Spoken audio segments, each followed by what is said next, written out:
gis nañu ne depuis président Ousmane Sonko préparé joxe projet bi gis nañu ne état Sénégal dafay jóg di ko faagaagal di jóg di ko teg ay tànk yu naqar pour yàqal ko li nga xam ne moom lay doxee. ci kaw loolu nag ñun ñi nga xamante ne ñoo nekk département de Foundiougne ay responsable dañu jël décision que ne tey lii mënuñ ko bàyyi mu jàll parce que dafay ndiru seetaan parce que dafay ndiru également bàyyi réew mi ñu koy doxalee si ñu ko nu mu neexee si ñi nga xam ne ñoo ko jiite. ci loolu li muy ndiroo rek day mel ni dañuy ootewaat démb histoire wane na ne képp koo xamante ne jóg nga am loo nar a changé wala soppi ko sa réew dañuy seetlu ne état day jóg pour faagagal la. exemple yi ciy joxe rek mooy ku ci mel ni Patrice Lumumba ku ci mel ni Che Guevara ku ci mel ni Thomas Sankara tey jii Ousmane Sonko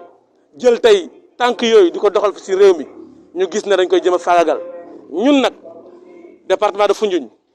jóg nañu préparé nañu taal nañu suñuy matuwaay pour que loolu nga xam ne moom la état bi bëgg du fi année. Nous tenons à dénoncer avec la plus forte énergie ces multiples événements communs purement politiciennes et machiavéliques qui sont partis de la radiation du président Ousmane Sonko pour aboutir aujourd'hui au complot de viol maladroitement élaboré par des réseaux de mafia politique qui n'ont d'autre ambition que d'éliminer le président Ousmane Sonko et étouffer le projet de société du PASTEF pour assouvir leur appétit d'éternels prédateurs affamés, résolument déterminés à piller les ressources du pays et hypothéquer l'avenir de nos enfants en mettant en avant ce proverbe Njariñ loo fekkee, qui est une attitude égoïste qui ne rime pas avec la philosophie du PASTEF. Notre conviction est que chaque citoyen a le devoir et l'obligation morale de mettre le focus sur l'avenir de nos enfants, de leur héritage comme centralité de tout acte à poser. Pour cela, nous alertons et nous prenons à témoin l'opinion nationale et internationale du chaos qui pourrait découler de cette ambiance délétère que vit le pays. ñi nga xamante ne ñoo nekk département de Foundiougne ay responsable dañu jël décision que ne tey lii mënuñ ko bàyyi mu jàll parce que dafay ndiru seetaan parce que dafay ndiru également bàyyi réew mi ñu koy doxalee si ñu ko nu mu neexee si ñi nga xam ne ñoo ko jiite. ci loolu li muy ndirool rek day mel ni dañuy ootewaat démb histoire wane na ne képp koo xamante ne jóg nga am loo nar a changé wala soppi ko sa réew dañuy seetlu ne état day jóg pour faagagal la. société civile bi ñu ngi leen di tàllal loxo si noonu tamit la ñuy waxaatee ne guide religieux yi ñu ngi leen di tàllal loxo parce que réew bu tollee fi ni mel dafa jot ñi nga xamante ne am nañu baat ci réew mi ñu jóg wax ci. si loolu nag lay tàllalee sama loxo encore une fois chef religieux yi ñi nga xamante ne tey ñooy xalif généraux yi nañ ci wax parce que lii bàyyi ba jaan romb ngay dóor ci batit bi am na lu ko gën te Sénégal gii ku gis Ousmane Sonko ak dooleem ak dayoo ci Sénégal ni mu toll ak ndaw yi ni ñu ko toppee li gën a rafet rek mooy na ci kilifa diine wax ñu wax Macky Sall li muy jël ci décision jëmale ko si Ousmane Sonko mu arrêté ko parce que bu ko arrêté wul mun na yàq ci réew mi lu bare bare bare loolu daal mooy li nga xam ne lañ ci bëggoon wax ñu ngi ñaanaat encore une fois que si guide religieux yi lañ jëlaat seen matuwaay seen taxawaay yu rafet yi ñu daan def chaque jour bu situation bi amee nañ ko jëlaat encore jéem a waat Macky Sall mu dellusiwaat xelam na dellusiwaat xelam parce que nag lii raam si njëg ba la jëm te bu fa yeggee mën na fa jur loo xamante ne du gën a kenn. asalaamaaleykum mbokki département de Foundiougne asalaamaaleykum responsable yi nga xamante ne ñoo ŋànk le parti PASTEF dans le département de Foundiougne. Je me présente, c'est Baye Niass, responsable politique dans le département de Foundiougne. tey dañu fi dajee pour situation bi nga xamante ne am na ci dëkk bi d'abord Sénégal situation bi ñu dund tey muy nga xamante ne Covid 19 bi moo ñu ko teg ñuy gis ne ñiy jiite dëkk bi muy gouvernement bi talluñu lenn lu may di jéem a xool suñu benn nawle muy le président Ousmane Sonko bi nga xamante ne tey mooy porté moom projet boo xamante ne dafa jël ci yoonu suqali Sénégal génnee ko ci anam bi nga xam ne lay dund. ñi jiite réew mi nag gis nañu ne seen bëgg-bëgg ak seen yéene tey mooy faagaagal ko mooy tey étouffé ko ba tey li nga xam ne mooy yéeneem ci Sénégal du ko mën a yeggal loolu nag remarqué nañ ci ay doxalin yu bëree bëri gis nañu ne depuis président Ousmane Sonko préparé joxe projet bi gis nañu ne état Sénégal dafay jóg di ko faagaagal di jóg di ko teg ay tànk yu naqar pour yàqal ko li nga xam ne moom lay doxee ci kaw loolu nag.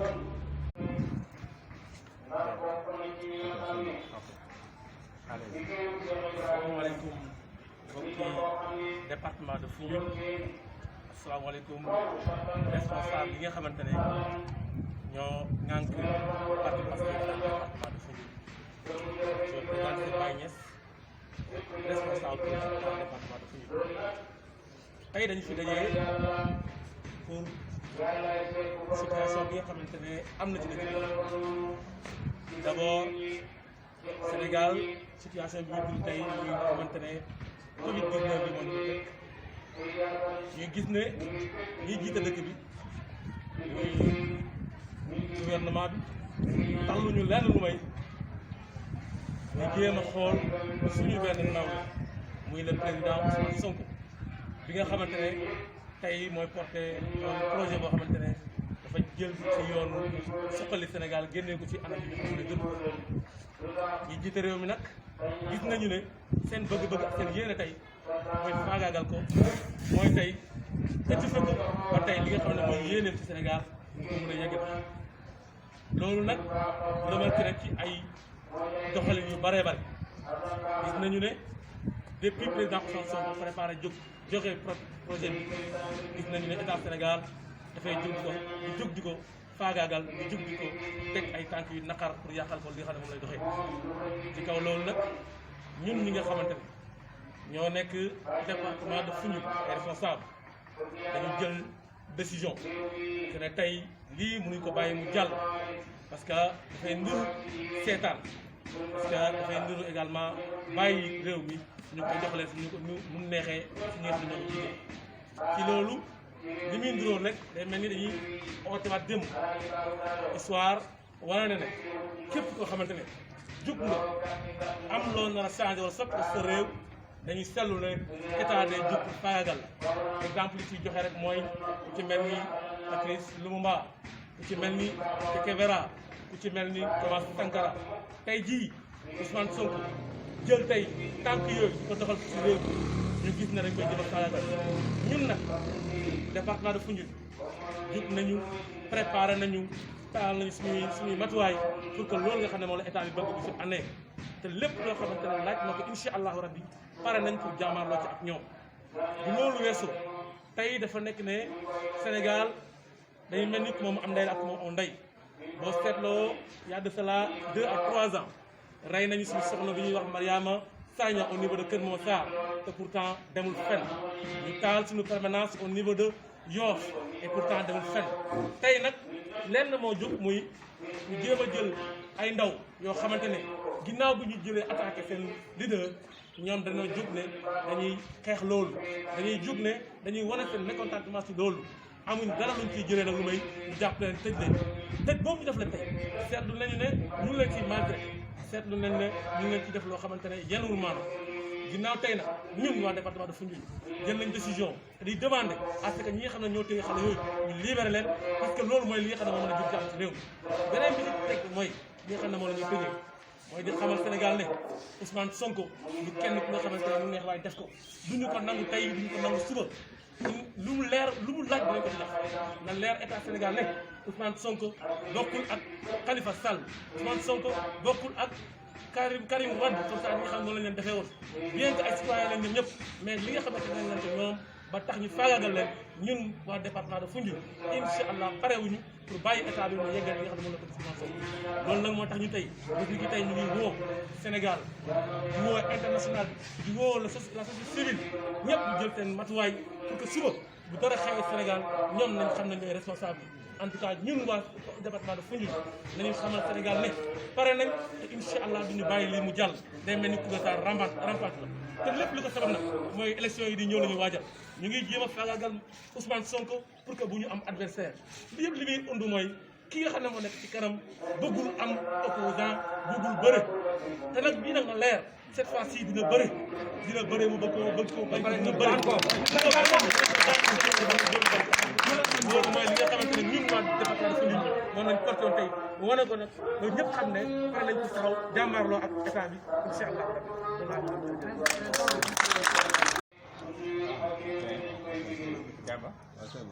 C'est bon, allez.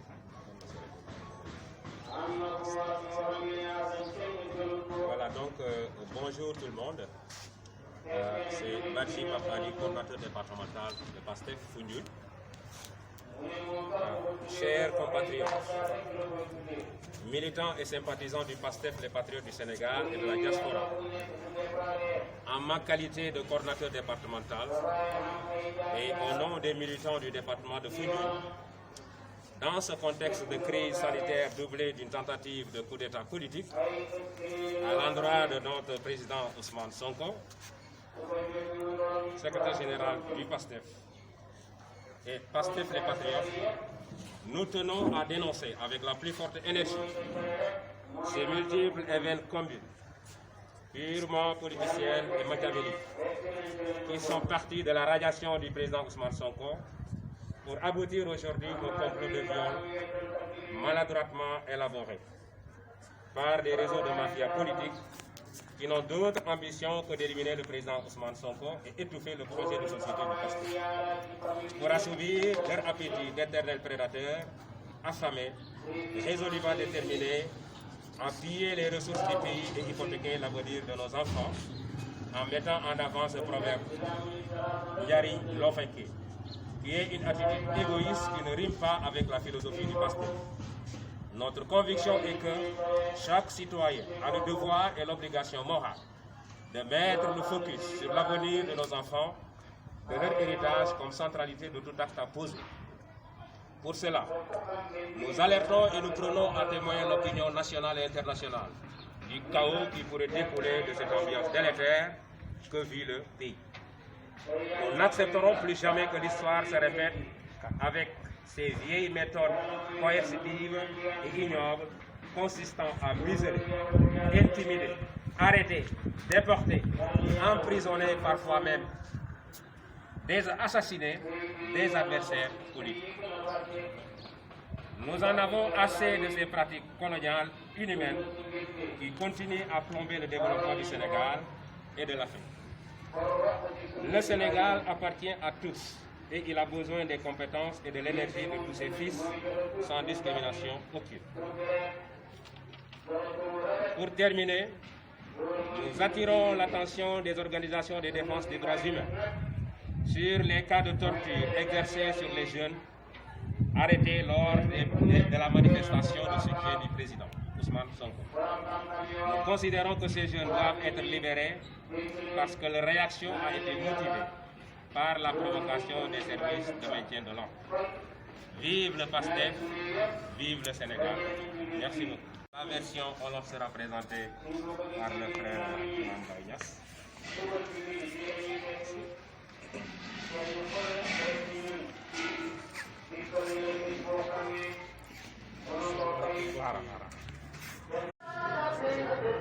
Merci beaucoup. Donc, par rapport à cette question, nous considérons que c'est un complot de viol et la situation délétère qu'ils ont causé le pays. Nous interpellons les autorités religieuses et les guides religieux afin qu'ils puissent intervenir et jouer le rôle de médiateur social. Parce que nous considérons qu'ils ont un rôle très important à jouer dans la société. Et vous comprendrez qu'au Sénégal, nous avons cette sociologie-là, faire en sorte qu'à chaque fois qu'il y ait une situation pareille, je dirais que s'il vous plaît, les guides religieux, si on peut revenir là-dessus. Voilà, donc je disais que par rapport à cette question précise, les autorités religieuses de ce pays ont un rôle très important à jouer. leur rôle de médiateur social. Les guides religieux au Sénégal sont des médiateurs sociaux et c'est des régulateurs sociaux. Alors nous demandons à ceux qui puissent prendre leur bâton de pèlerin et essayer de faire en sorte que le pays puisse retrouver sa stabilité et sa sérénité. Sinon, nous craignons que vraiment le Sénégal puisse plonger dans un chaos vraiment sans précédent. Et je pense qu'ils prendront leur courage en main et essayer d'affronter, ou je ne sais pas, de jouer le rôle de régulateur social afin que l'on puisse retrouver la paix qu'il faut pour le Sénégal émergent. Déjà, les cas sont Voilà, très bien, effectivement, parce que vous comprendrez que nous sommes là devant une situation un peu délicate. Parce que tout simplement, sociologiquement, Ousmane Sonko est originaire de la Casamance. Et malheureusement, ça coïncide un peu avec les bombardements qu'on a eu à vivre dernièrement. Parce que autrement, entre guillemets, les Casamancés pensent que c'était pour essayer de les bloquer au niveau du maquis. Ils ont d'abord commencé à les bombarder,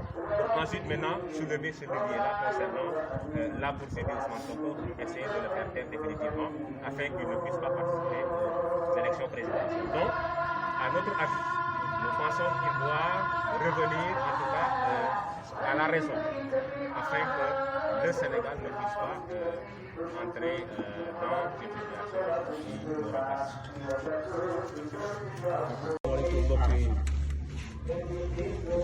duñu ko nangu tey duñu ko nangu suba lu mu laaj dinañ ko ci def na leer état Sénégal ne Ousmane Sonko bokkul ak Khalifa Sall Ousmane Sonko bokkul ak Karim Wade comme ça ni nga xam ne noonu lañ leen defee woon bien que ay citoyen lañ ñoom ñëpp mais li nga xamante nañ leen ko ñoom ba tax ñu faagaagal leen ñun waa département de Foundiougne incha allah parewuñu pour bàyyi état bi mu yeggal li nga xam ne moom la bëgg Ousmane Sonko loolu nag moo tax ñu tey ba ñu tey ñu ngi woo Sénégal di woo international bi di woo la société civile ñëpp ñu jël seen matuwaay pour que suba bu dara xewee Sénégal ñoom nañ xam ne ñooy responsable en tout cas ñun waa département de Foundiougne nañu xamal Sénégal ne pare nañ te incha allah duñu bàyyi lii mu jàll day mel ni coup de temps rampante la te lépp li ko sabab nag mooy élection yi di ñëw la ñuy waajal ñu ngi jéem a faagaagal Ousmane Sonko pour que bu ñu am adversaire li yëpp li muy undu mooy ki nga xam ne moo nekk ci kanam bëggul am opposant bëggul bëre te nag bii nag na leer cette fois-ci dina bëre mu bëgg ko bañ ko bëri ko ñu daan sax loolu mooy li nga xamante ne ñun waa département de Foundiougne moom lañ porté woon tey wane ko nag ba ñëpp xam ne pare nañ pour taxaw jàmmaarloo ak état bi incha allahu rabbi loolu laa mën d'abord ci olof chef religieux yi fii jamono yu weesu su fekkante réew bi dafa commencé am ay jafe-jafe ñoo dañuy jóg di wax ndax ban interpellation nga mën a def si kilifa ñëw comme ni ma ko waxee sànq rek nga naa ne société civile bi ñu ngi leen di tàllal loxo si noonu tamit la ñu waxaatee ne guide religieux yi ñu ngi leen di tàllal loxo képp koo xamante ne jóg nga am loolu na la changé wala sopp sa réew dañuy seetlu ne muy le président Sonko bi nga xamante ne tey mooy porté jël yoon suqali Sénégal génneel ko ci ay ñi jiite réew mi nag gis nañu ne seen bëgg-bëgg seen yéene tey ñu faagaagal ko mooy tey ñetti fan ba tey li nga xam ne mooy yéene ko Sénégal ñu ko mën a yëgal loolu nag xamante ne ci ay doxalin yu bëree bëri gis nañu ne depuis président Ousmane Sonko préparé joxe projet bi gis nañu ne état Sénégal dafay jóg di ko faagaagal di jóg di ko teg ay tànk yu naqar pour yàqal ko li nga xam ne moom lay doxee ci kaw loolu nag ñun ñi nga xamante ne ñoo nekk département de Foundiougne ay responsable dañu jël